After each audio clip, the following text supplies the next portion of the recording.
حضرت معاذ بن جبل رضی اللہ عنہ کی آخری لمحات۔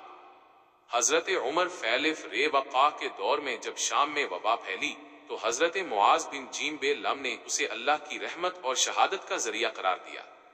آپ نے دعا کی، اے اللہ، اس رحمت میں سے میرا اور میرے گھر والوں کا حصہ لگا دے۔ دعا قبول ہوئی۔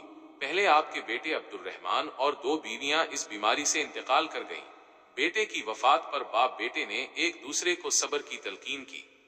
آخر میں حضرت مان الہوئی القبضے خود بھی اس کا شکار ہوئے اور آپ کے ہاتھ کی انگلی میں زخم نکلا۔ آپ اس تکلیف پر بے حد خوش تھے اور فرماتے، خدایا، میں تجھ سے محبت کرتا ہوں تو مجھے اپنے غم میں غمگین کر۔ وفات کی رات آپ بار بار صبح کا پوچھتے اور فرمایا، مرحباً اے موت، مرحبا، تو اس دوست کے پاس آئی ہے جو محتاج ہے۔ الحیز، میں تجھ سے ڈرتا تھا لیکن آج تجھ سے بڑی امیدیں رکھتا ہوں۔ میں نے لمبی زندگی کبھی دنیا کے لیے نہیں بلکہ تیرے ذکر کی محفلوں اور علماء کی صحبت کے لیے چاہی تھی۔ وفات کے وقت آپ کی عمر مبارک صرف 36 سال تھی۔ 18 فی۔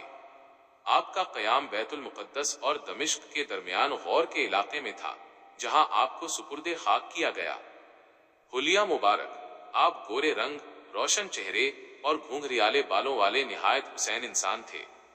آپ کے دانتوں کی چمک کو دیکھنے والے نور سے تعبیر کرتے اور آپ کی آواز نہایت شیریں تھی۔